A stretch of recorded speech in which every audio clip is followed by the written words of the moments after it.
ચલો welcome back. આપણે દાખલામાં આગળ વધીએ. ટાઈમ બગાડ્યા વગર. ક્યાં પૂછ્યા હતા બોલો? ઉદાહરણ દાખલો. ઉદાહરણ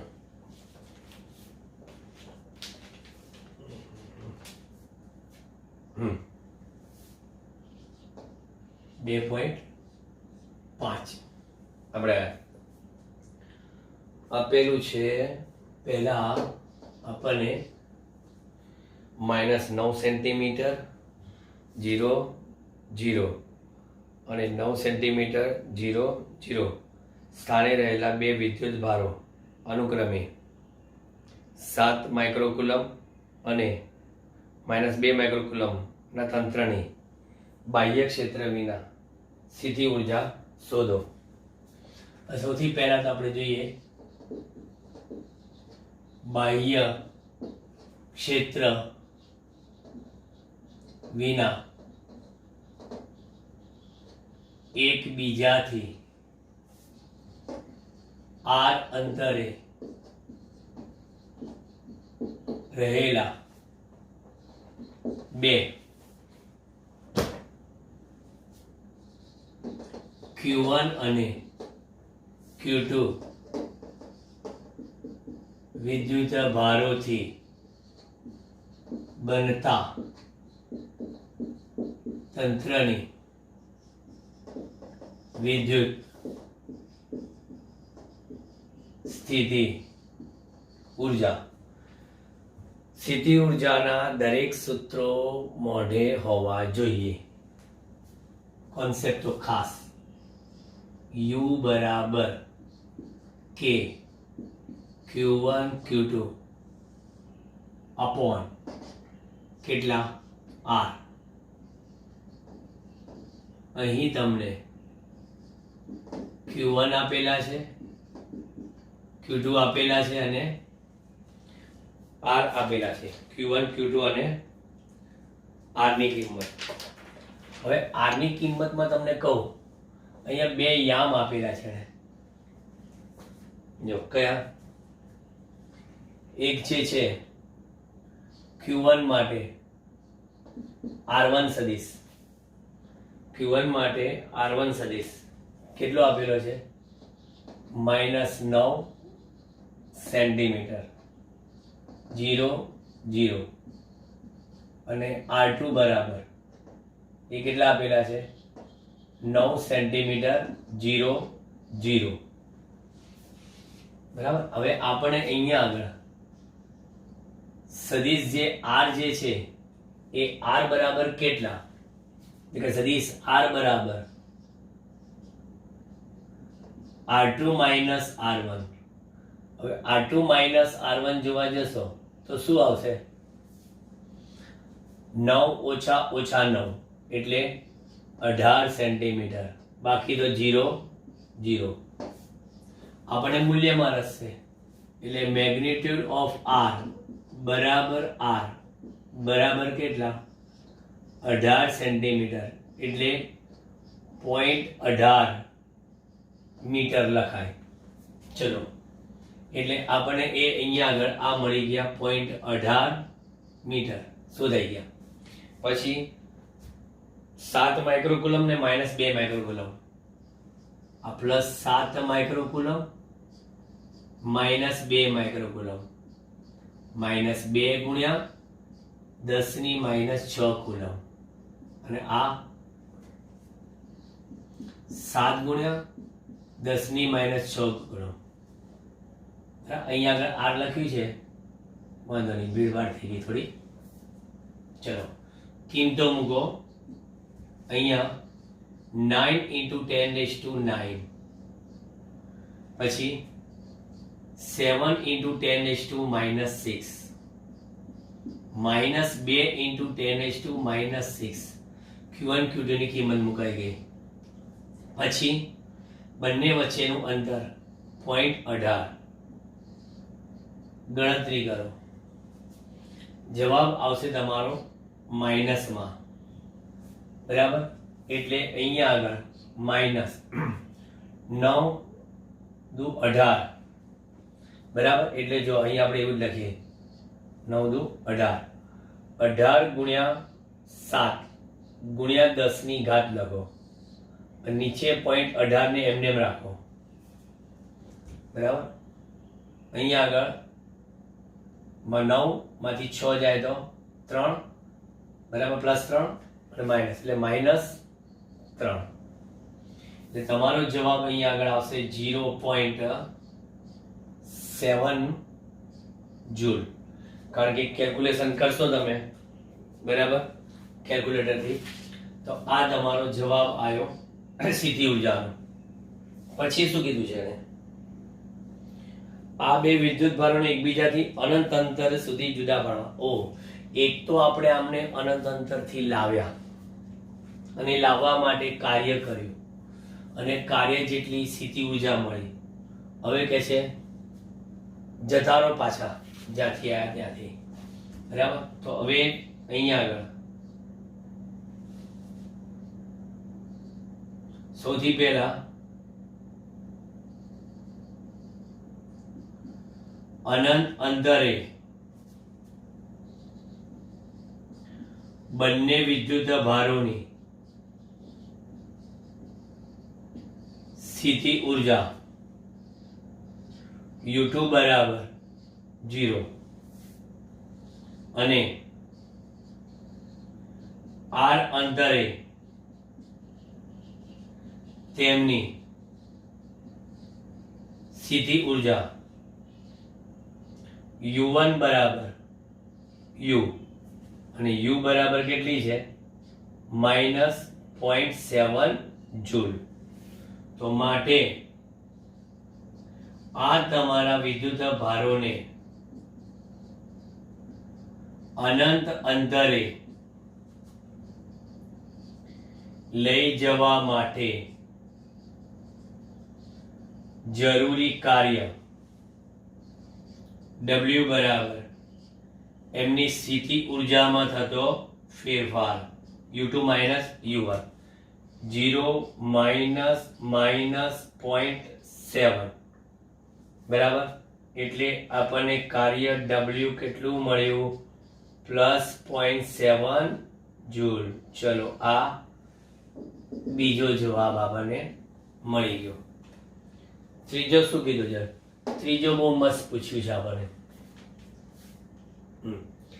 ધારો કે આ વિદ્યુત ભારોના તંત્રને બાહ્ય વિદ્યુત ક્ષેત્ર E બરાબર 1/r² માં મૂકવામાં આવે તો એટલે વિદ્યુત ક્ષેત્ર E કેટલું?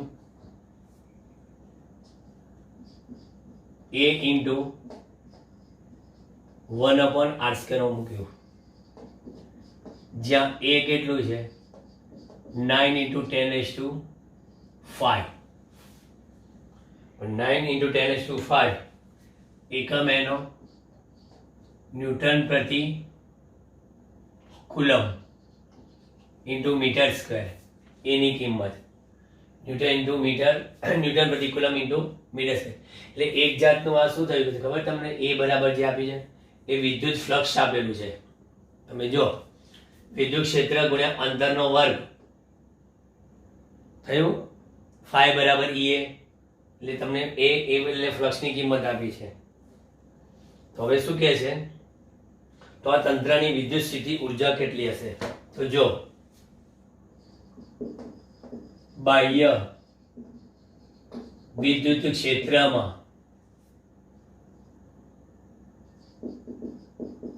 તંત્રની વિદ્યુત સ્થિતિ ઉર્જા જોઈએ. બાહ્ય વિદ્યુત ક્ષેત્રમાં તંત્રની વિદ્યુત સ્થિતિ ઉર્જા U બરાબર બાહ્ય વિદ્યુત ક્ષેત્રમાં કેટલી? Q1 × V of R1 distance, Q2 of V into R2 distance plus K Q1 Q2 upon R distance. આ જ દાખલાની ચર્ચા ચાલે છે એટલે આ જે આપણે શોધ્યું છે એમાં કોઈ ચેન્જ નહીં આવે. એટલે આમાં આપણે ગણતરી નથી કરવાની. આમાં આગળ વધીએ. U બરાબર Q1 હવે વિદ્યુત સ્થિતિમાન, આ કોણ વિદ્યુત સ્થિતિમાન? આ વિદ્યુત ક્ષેત્રને લીધે. તો વિદ્યુત ક્ષેત્રને લીધે વિદ્યુત સ્થિતિમાન એટલે શું? કે તે વિદ્યુત ક્ષેત્ર r1 અંતર હું કેટલું કહું? E1 ઇન્ટુ કેટલા? r1. v બરાબર er. વિદ્યુત સ્થિતિમાન બરાબર ક્ષેત્ર ગુણ્યા અંતર, પછી વત્તા q2 ઇન્ટુ r2 સ્થાને E2 r2 વત્તા as it is. એટલે ઉદાહરણમાં આ લોકોએ બહુ સમજાવ્યું નથી, ચોપડીમાં ડાયરેક્ટ સ્ટેપ મૂકી દીધું છે. હું તમને આખો દાખલો ગણીને આપું છું. Q1 E1 એટલે શું છે? E1 એટલે a by r square. a by r square તો a અચળ છે, r સ્ક્વેર એટલે r1 સ્ક્વેર ઇન્ટુ r1 વત્તા Q2. E2 એટલે a અચળ છે by r2 square into r2 વત્તા k Q1 Q2 upon r. ભૂલથી u ન લખી નાખતા, આ u છે ને પાછા u ઉડાડીવાનું મન થઈ જાય પાછું. પછી અહીંયા Q1 એક r1 કેન્સલ એટલે શું થશે? Q1 into a upon r1 Q2 into A upon R2 K Q1 Q2 upon R U બરાબર જોજો કિંમત મૂકવાની બરાબર ધ્યાન આપજો. Q1 આપણે ઉઠાવવાના છે અહીંથી આ 7 into 10 is to કેટલા? -6 into A 9 into 10 is to 5 divided by R1. R1 ને છે આટલામાં બે યામ 0 છે તો આનું યામ કેટલું? 9 સેન્ટીમીટર. 9 સેન્ટીમીટરના મીટર કેટલા? 9 ગુણ્યા 10 ની -2. ચલો પતી ગયું. પછી અહીંયા આગળ વત્તા Q2 પાછા કેટલા છે? આ -2 ગુણ્યા 10 ની -6 ગુણ્યા 9 ગુણ્યા 10 ની 5 ભાગ્યા R2 એ પણ 9 સેન્ટીમીટર જ છે પણ મૂલ્ય છે આ માઇનસ એનું મૂલ્ય લખ્યું, આ 9 નું મૂલ્ય એટલે કે 9 ગુણ્યા મીટરમાં. અને આની કિંમત તો આપણે અહીંયા આગળ શોધી હતી સ્ટાર્ટિંગમાં કેટલી? -0.7. ચલો પતી ગયું. U બરાબર અહીંયા 9 9 કેન્સલ, 9 9 કેન્સલ. અહીં શું થશે? 7 -2 ઉપર જશે +2 એટલે 5 થી 2 7 માંથી 6 જાય એટલે 1 એટલે આ થઈ ગયા 70. આ માઇનસ નિશાની આગળ. પછી -2 ઉપર ગયા 7 7 માંથી 6 જાય 10 ની એટલે -20 -0.7. જોઈ લો 70 માંથી 20 જાય 50 50 માંથી 0.7 જાય 49.3 જૂલ. આવો જવાબ હશે 49.3. જોઈ લો સારો દાખલો હતો આ આપણે ચોપડીનો. બરાબર હવે આગળ ઉપર જોઈએ.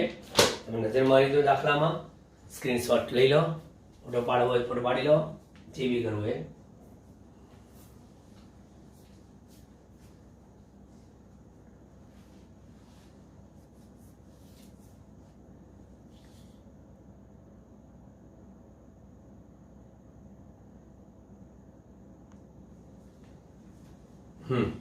ચાલો હવે આગળ ઉદાહરણ 2.6 મળીએ. 2.6 શું કહે છે સમજીએ.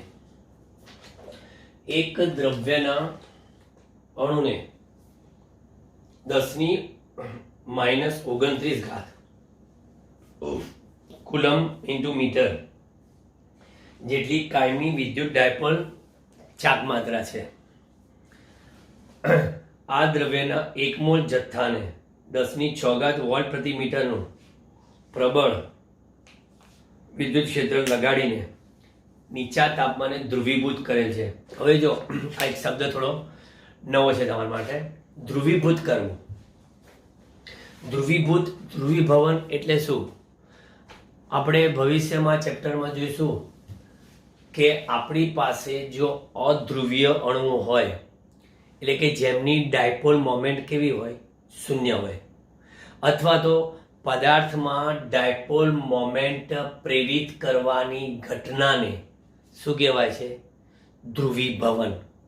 ઇંગ્લિશમાં એને કહેવાય પોલરાઇઝેશન. ધ્રુવીભવન કરવાની ઘટના એટલે ધ્રુવીભવન. આપણે અણુઓમાં ડાયપોલ મોમેન્ટ પ્રેરિત કરીએ. આપણે કાંસકાનું ઉદાહરણ લીધેલું કે કોરા વાળમાં કાંસકો ફેરવીએ, બરાબર? તો એ કાંસકામાં ઋણ વિદ્યુત ભાર વાળમાંથી નીકળીને જે જમા થયા, તો એ ઋણ વિદ્યુત ભારના કારણે મને અસમાન વિદ્યુત ક્ષેત્ર મળ્યું. હવે એ અસમાન વિદ્યુત ક્ષેત્રની અસર હેઠળ કાગળના નાના ટુકડામાં ડાયપોલ મોમેન્ટ પ્રેરિત થઈ. ડાયપોલ મોમેન્ટ પ્રેરિત થઈ એટલે કાગળના ટુકડાની અંદરના જે ઋણ વિદ્યુત ભાર હતા એ ક્ષેત્રની વિરુદ્ધ દિશામાં ઘસડાયા, બરાબર? અને બીજા છેડા બાજુ ધન વિદ્યુત ભાર ખુલ્લા થયા. આ રીતે કાગળના ટુકડામાં ડાયપોલ મોમેન્ટ પ્રેરિત થઈ ઘર્ષણથી, બરાબર? વાળમાં કાંસકો ફેરવ્યો એટલે ઘર્ષણથી ડાયપોલ મોમેન્ટ પ્રેરિત થઈ, જેના કારણે એ ડાયપોલ મોમેન્ટ પ્રેરિત થવાથી કાગળના નાના ટુકડા કાંસકા તરફ આકર્ષાયા. એટલે ટૂંકમાં એક વસ્તુ જો કે ડાયપોલ મોમેન્ટ જો ક્ષેત્રની દિશામાં ગોઠવાઈ જાય, ડાયપોલ મોમેન્ટ જો ક્ષેત્રની દિશામાં ગોઠવાઈ જાય તો એ સુરેખ ગતિ કરે, કેમ કે તેની પર પછી ટોર્ક લાગતું નથી. અને એ ડાયપોલ કેવી સ્થિતિમાં હોય છે? તો કે સમતોલન સ્થિતિમાં હોય છે, બરાબર? એટલે આ કોન્સેપ્ટ ઉપર એનો દાખલો છે. તો અહીંયા એક અણુની ડાયપોલ મોમેન્ટ કેટલી આપેલી છે? જો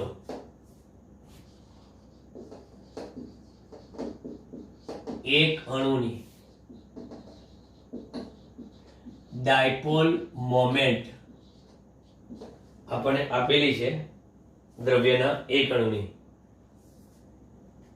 બરાબર? આ છે જે આગળ લખીએ, દ્રવ્યના એક અણુની dipole moment 10⁻29 coulomb into metre એક અણુને આપી છે, બરાબર? હવે દ્રવ્યના એક મોલ જથ્થામાં, તો માટે દ્રવ્યના એક મોલ જથ્થામાં અણુઓની સંખ્યા કેટલી? 6.02 into 10⁻23 એક મોલ જથ્થામાં, બરાબર? હવે એક મોલ જથ્થામાં આટલા અણુઓ હોય તો માટે દ્રવ્યના એક મોલ જથ્થાની કુલ ડાયપોલ મોમેન્ટ P કેટલી થાય? તો કે 6.02 into 10⁻23 into 10⁻⁻29 એટલે કેટલી થશે? તો કે 6.02 into 10⁻29 માંથી 23 એટલે -6 કુલમ ઇન્ટુ મીટર. આ તમને એકની ડાયપોલ મોમેન્ટ મળી ગઈ. હવે શું છે આપણે જો વિદ્યુત ક્ષેત્ર 10⁶, એમને વિદ્યુત ક્ષેત્ર E બરાબર 10⁶ વોલ્ટ પ્રતિ મીટર નું આપેલું છે. વિદ્યુત ક્ષેત્ર 10⁶ વોલ્ટ પ્રતિ મીટર જેવું પ્રબળ લગાવી ધ્રુવીભૂત કરેલ છે. ધ્રુવીભૂત કરી દીધું એટલે શું થશે? પ્રારંભમાં થીટા બરાબર કેટલા? 0 ડિગ્રી, બરાબર? પ્રારંભમાં થીટા બરાબર 0 ડિગ્રી, તો માટે ડાયપોલની પ્રારંભિક સ્થિતિ ઊર્જા કેટલી થશે? તો ડાયપોલની પ્રારંભિક સ્થિતિ ઊર્જા U ઇનિશિયલ બરાબર -PE cos θ1, આ θ1 બરાબર, તો હું કિંમત મૂકી દઉં -6.02 into 10⁻⁻6 ઇન્ટુ ઈ 10⁶ ઇન્ટુ cos 0. ઓકે, તો ઇનિશિયલ કેટલી -6.02 શું આવશે જૂલ. ચલો આ પ્રારંભિક સ્થિતિ ઉર્જા મળી ગઈ. બરાબર, પછી આપણે આગળ વધીએ. હવે એને શું કીધું છે, ક્ષેત્રની દિશા એકાએક 60° ના આપણે બદલી નાખી. માંડ આપણે ડાયપોલ મોમેન્ટ પ્રેરિત કરી હતી. બધા અણુઓ માંડ વિદ્યુત ક્ષેત્રની દિશામાં ગોઠવાયા હતા. ધ્રુવીભૂત થવું એટલે ડાયપોલ, આ દ્રવ્યના બધા જ અણુઓની ડાયપોલ મોમેન્ટ એક જ દિશામાં ગોઠવાય ને એને કહેવાય પોલરાઇઝેશન કમ્પ્લીટલી, સંપૂર્ણ 100% ધ્રુવીભૂત. 100% ધ્રુવીભૂત હતા, બરાબર, કેમ કે θ1 બરાબર 0 હતા એટલે બધા એક જ દિશામાં ગોઠવાયા. હવે સળી કરી, શું સળી કરી કે સાહેબ એક ક્ષેત્ર જે છે, બરાબર, હવે θ2 શું કર્યા કે θ2 બરાબર ફેરવીને એને 60 નો કોણ લઈ આવ્યા. બરાબર, તો માટે અંતિમ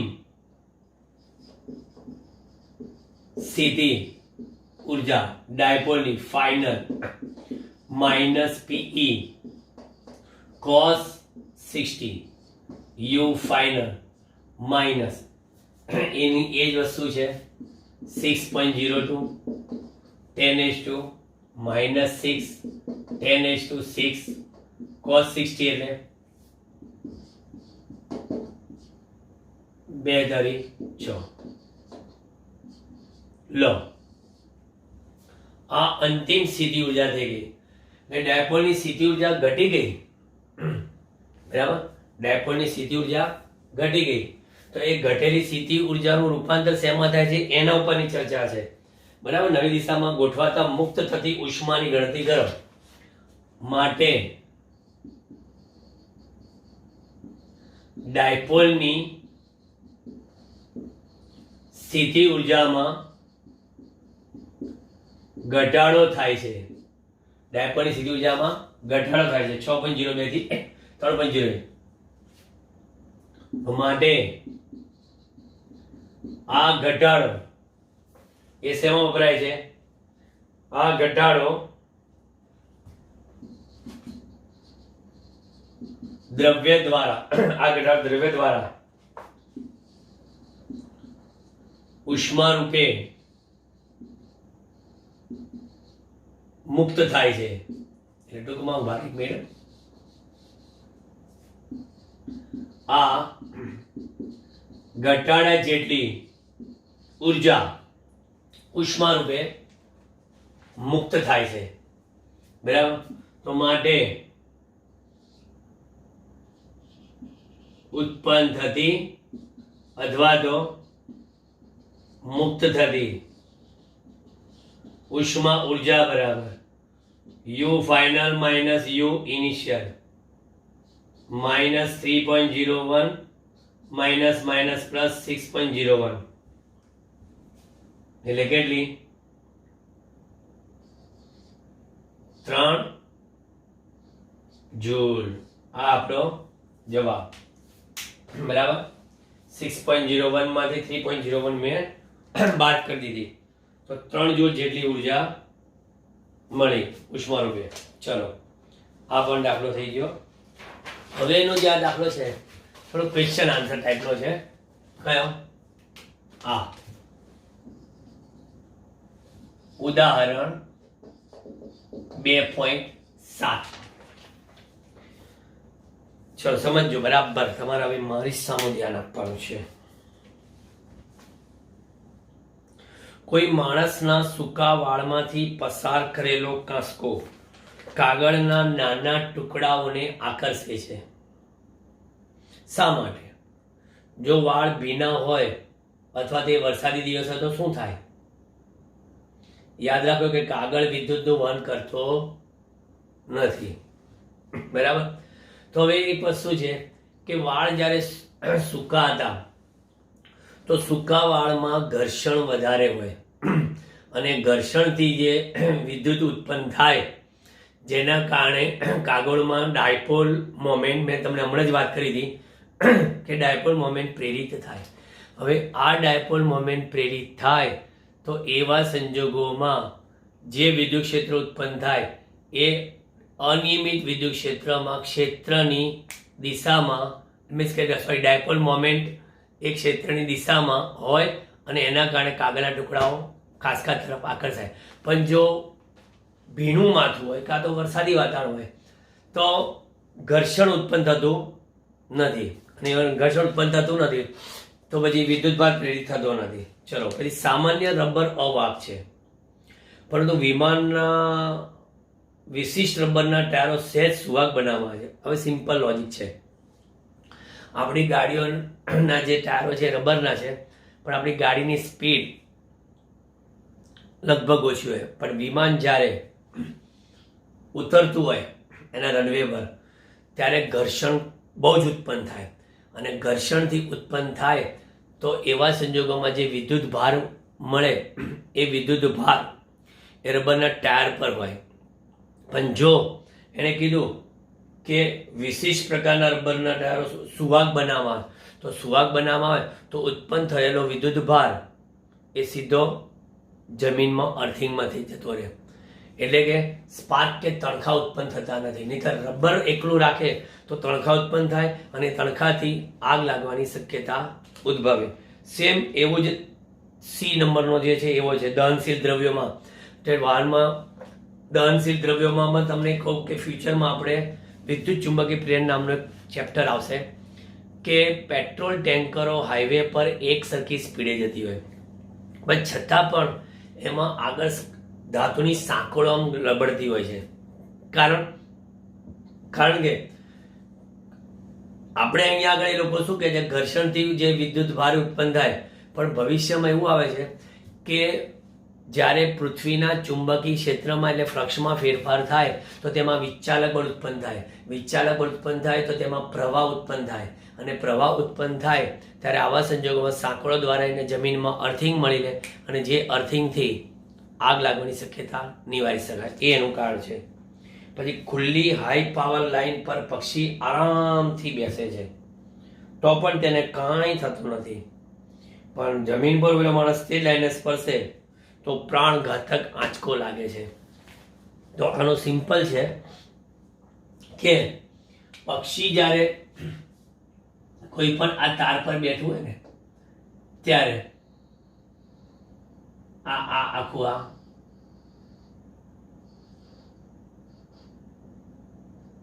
બરાબર આ પક્ષી બેઠું છે બરાબર, અને આ જે તાર જે છે એ હાઈ ટેન્શનનો તાર છે, હાઈ ટેન્શન ખતરનાક વોલ્ટ. પણ અહીંયા આગળ બે પગની વચ્ચે તાર નાનો છે એટલે એનો અવરોધ ઓછો હોય બરાબર, અવરોધ ઓછો હોય બરાબર, એટલે મોટા ભાગનો પ્રવાહ ક્યાંથી પસાર થાય, આમાંથી નીચેથી બરાબર.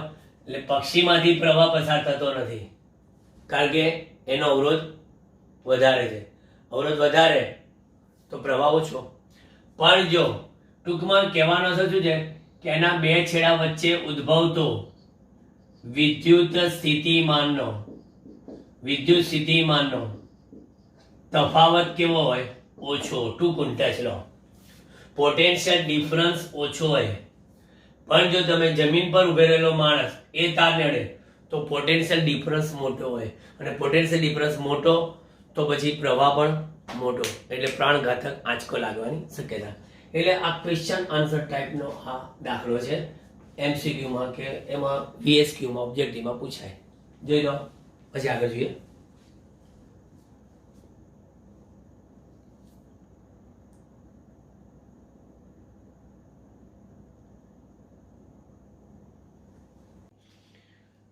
ચલો સ્વાધ્યાયના દાખલાની શરૂઆત કરીએ. તો સ્વાધ્યાય 2.1 જે ઉદાહરણ 2.2 મુજબ છે. અને તમને યાદ હોય તો મેં આ શેમાં આપ્યો હતો? સેલ્ફમાં 2.1, કારણ કે આ આપણે ગણાયો હતો એટલે. સ્વાધ્યાય 2.2. હવે એ દાખલો છે સ્વાધ્યાયનો 2.2. 10 સેન્ટીમીટર બાજુવાળા નિયમિત ષટકોણના દરેક શિરોબિંદુએ 5 માઇક્રોકુલમ વિદ્યુતભાર છે. તો ષટકોણના કેન્દ્ર પર વિદ્યુત સ્થિતિમાન શોધો. હવે ષટકોણની બાજુની લંબાઈ 10 સેન્ટીમીટર પર વિદ્યુતભાર છે કેટલો? 5 માઇક્રોકુલમ. જે લો રકમ પ્રમાણે 5 માઇક્રોકુલમ. 5 ગુણ્યા 10⁻6 કુલમ. ષટકોણની વાત કરી છે, નિયમિત ષટકોણ.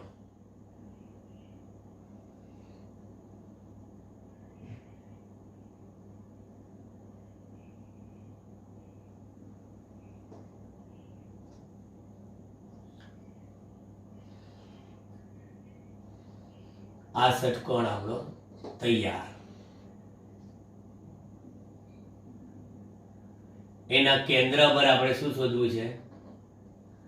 વિદ્યુત સ્થિતિમાન. ષટકોણની બાજુની લંબાઈ 10 સેન્ટીમીટર એને આપેલી છે.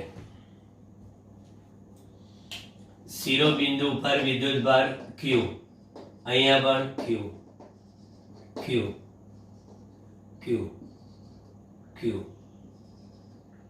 અને આ કેન્દ્ર આપણે ધારો કે શિરોબિંદુથી કેન્દ્રનું અંતર r છે. હવે તમે જો એ અંતર બધા સરખા જ થશે કારણ કે નિયમિત ષટકોણ છે, બરાબર. હવે નિયમિત ષટકોણની બાજુ 10 સેન્ટીમીટર છે એટલે અહીં અત્રે નિયમિત ષટકોણની બાજુની લંબાઈ 10 સેન્ટીમીટર હોવાથી આ જે ષટકોણ છે ને એ ષટકોણના આ જે ષટકોણ છે એ ષટકોણના શિરો બિંદુથી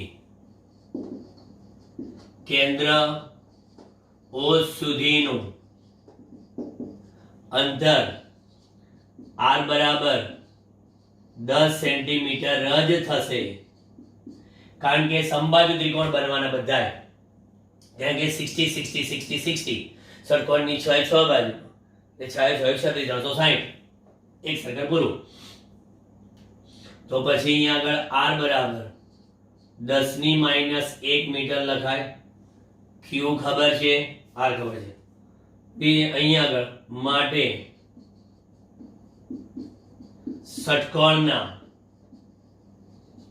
કેન્દ્ર O પાસે તેના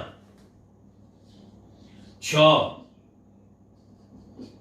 શિરો બિંદુઓ પરના +Q વિદ્યુત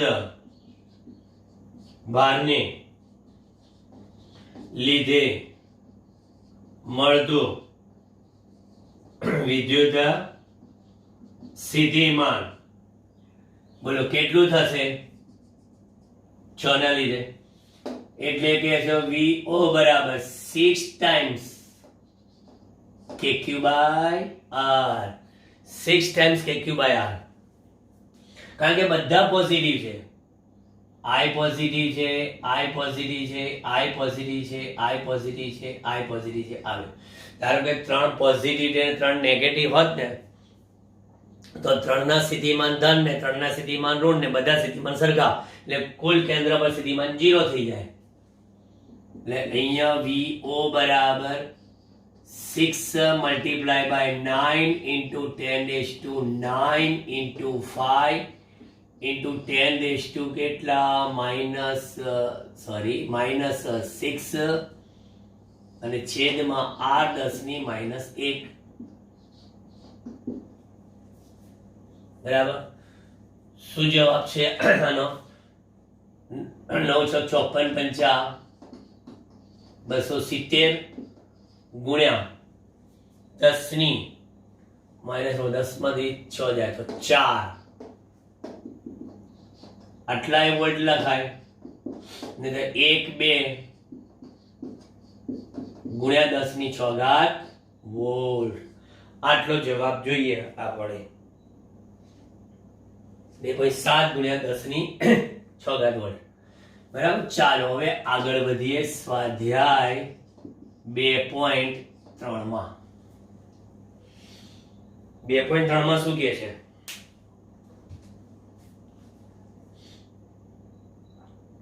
બે વિદ્યુત ભારો 2 માઇક્રોકુલમ અને -2 માઇક્રોકુલમ એટલે ડાયપોલ જેવું એકબીજાથી 6 સેન્ટીમીટર દૂર આવેલા બિંદુ A અને B પર મૂકેલા છે.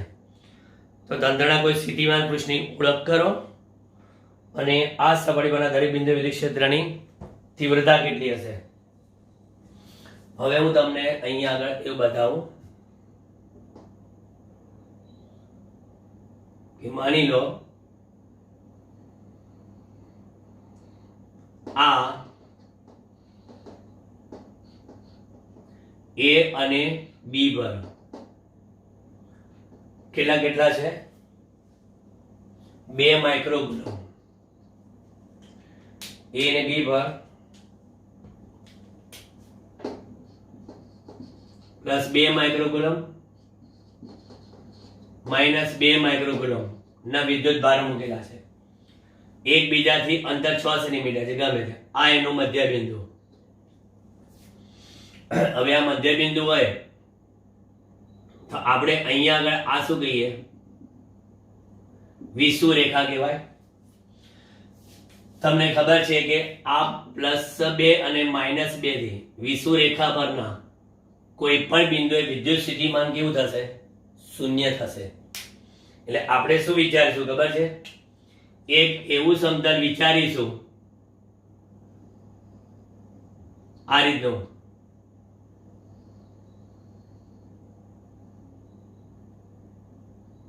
આમ કે જે વિષુવ રેખામાંથી પસાર થાય અને AB ને લંબ હોય. આ એક કલ્પના કરી 3D આકૃતિને.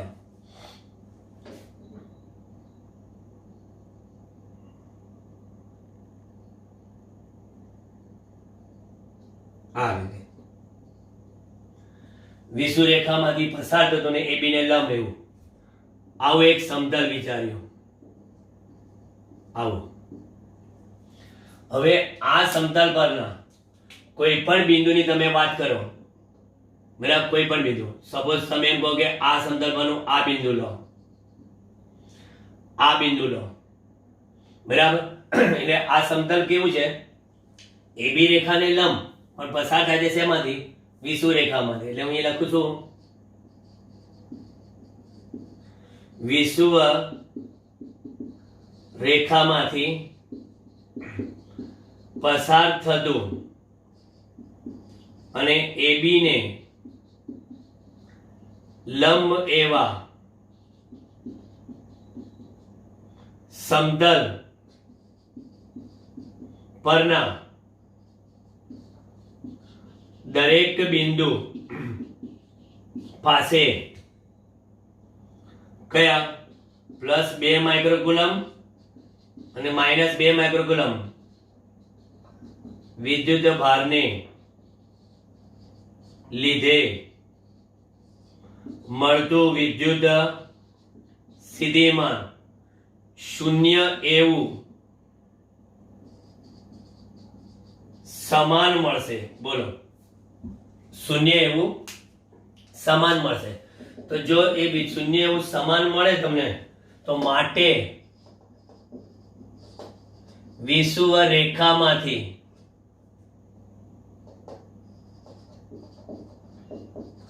પસાર થતું અને AB ને લંબ એવું સમતલ શું કહેવાય? સમસ્થિતિમાન પૃષ્ઠ. બરાબર. એટલે આ તમે જે બતાવ્યું ને એ શું છે? સમસ્થિતિમાન પૃષ્ઠ છે. બરાબર. અને આ તમારે છે એ ડાયપોલની વિષુવરેખા, કારણ કે આ આફ્ટર ઓલ ડાયપોલ જ છે. બરાબર. અને એની ડાયપોલ મોમેન્ટ માઇનસ થી પ્લસ, એટલે આ બાજુ છે એની ડાયપોલ મોમેન્ટ, આ બાજુ માઇનસ ક્યુજી પ્લસ ક્યુ. સમસ્થિતિમાન પૃષ્ઠ કહેવાય. હવે એને બીજા સેક્શનમાં પૂછ્યું. આ તો વાત થઈ એની. બીજામાં શું કીધું છે? બીમાં આ સપાટી પર દરેક બિંદુએ વિદ્યુત ક્ષેત્રની દિશા ગઈ. હવે તમને ખબર છે કે વિષુવરેખા પરના કોઈ પણ બિંદુએ વિદ્યુત ક્ષેત્રની દિશા ગઈ તો કહે છે કે ડાયપોલ મોમેન્ટની વિરુદ્ધ, એટલે વિદ્યુત ક્ષેત્ર આ બાજુ આવશે. આ પૃષ્ઠ પરના દરેક બિંદુએ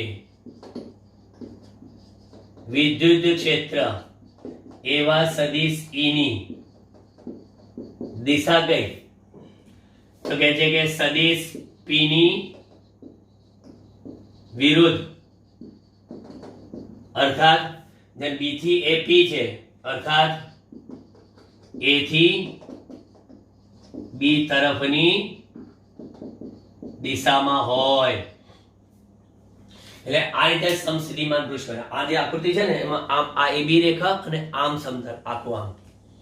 તો હવે એ સમતલ પરના દરેક બિંદુએ તમે જો, બરાબર, આ સમતલ પરના દરેકે દરેક બિંદુનું +2 માઇક્રોકુલમ થી અને -2 માઇક્રોકુલમ થી અંતર કેવું થાય? એક સમાન. તો એક સમાન અંતરે સ્થિતિમાન કેવું થાય?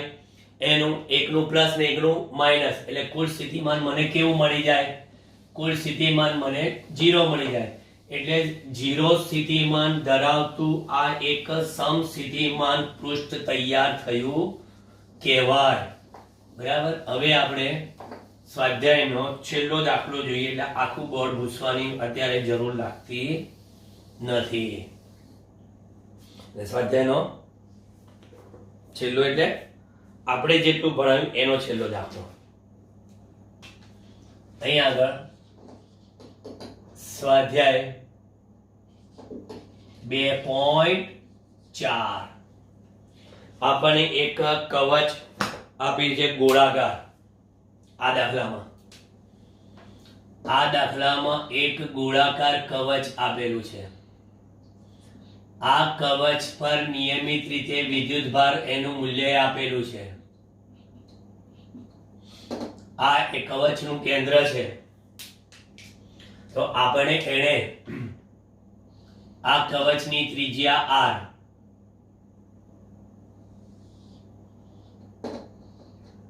આ R અને અહીંયા આગળ ત્રણ જુદી જુદી જગ્યાએ શું શોધવાનું છે? વિદ્યુત ક્ષેત્ર. એટલે આ બિંદુને આપણે કહીએ સ્મોલ a, આને કહીએ સ્મોલ b અને આને કહીએ સ્મોલ c, અને આ છે કેપિટલ Q. લો, મેં તમામ માહિતી પૂરી પાડી દીધી. લખીએ રકમ આપી છે પ્રમાણે Q બરાબર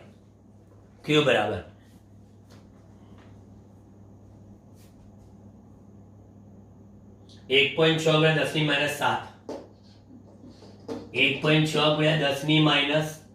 10⁻⁷ કુલમ. કેપિટલ R બરાબર મને આપેલું છે 12 સેન્ટીમીટર, એટલે 12 × 10⁻² મીટર. અને જે 12 જે પેલો R છે એ પણ મને કેટલો આપેલો છે? 18 સેન્ટીમીટર, એટલે 18 × 10⁻² મીટર. એટલે આપણે કીધું છે અહીં વિદ્યુત ક્ષેત્ર પહેલું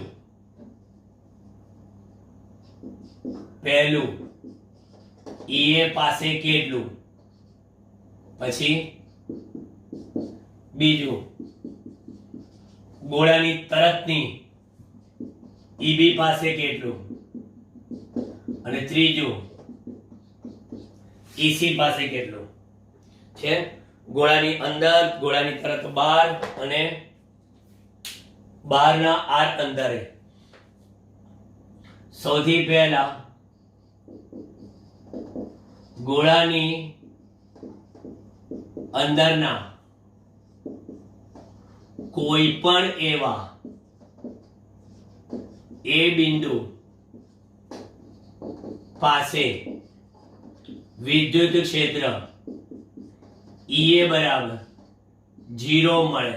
કારણ કીધું છે કવચની અંદર વિદ્યુત ક્ષેત્ર હંમેશા આપણને કેવું મળે છે, શૂન્ય જ મળે છે. બરાબર, કવચની અંદર વિદ્યુત ક્ષેત્ર હંમેશા શૂન્ય મળે છે, એટલે મેં 0 કહી દીધું. પછી સેકન્ડ થિંગ, બીજામાં શું કીધું છે, ગોળાની તરત બહાર, ગોળાની તરત બહાર ના એવા બી બિંદુ પાસે વિદ્યુત ક્ષેત્ર કેટલું, EB બરાબર, તો કહે છે કે KQ by R square.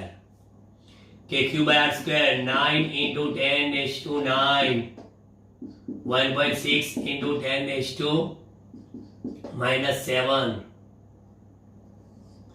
upon 144 ગુણ્યા 10 ની -4 બરાબર. આનો સાદુરૂપ આપશો 16 નવા 44 બરાબર 4 એટલે કે 0.1 ગુણ્યા 10 ની 9 4 13 માં 7 6 એટલે જવાબ કેટલો, 10 ની 5 ઘાત વિદ્યુત ક્ષેત્ર વોલ્ટ પ્રતિ મીટર અથવા તો ન્યૂટન પ્રતિ કુલમ. એટલે આ એક જવાબ આ આવ્યો, બીજો જવાબ આ આવ્યો, 10 ની 5. પાઠ્યપુસ્તકમાં પાછળ જવાબ ચેક કરો. Okay, done. ત્રીજું, બીજું કયું કીધું છે, બરાબર, ગોળાના કેન્દ્રથી R અંતરે આવેલા એવા બિંદુ C, ABC તો મેન નામ આપ્યા છે, C પાસે વિદ્યુત ક્ષેત્ર EC બરાબર KQ by small r square 9 into 10 is to 9, 1/6 into 10 is to -7, 18 ગુણ્યા 10 ની -4. કેલ્ક્યુલેટર થી ગણતરી કરીએ તો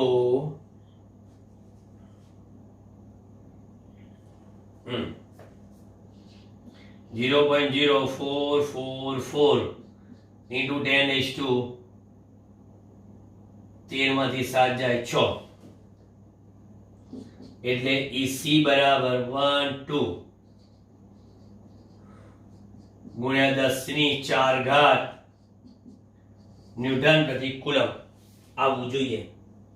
ચાલો, ક્લિયર થઈ ગયા સ્વાધ્યાયના દાખલા. હવે પાછા થિયરી પર દડબડાટી બોલાવી દઈએ, થિયરી આગળ ચાલુ કરીશું પછી નેક્સ્ટ લેક્ચરમાં. અત્યારે જોઈ લો બોર્ડ વર્ક કમ્પ્લીટ.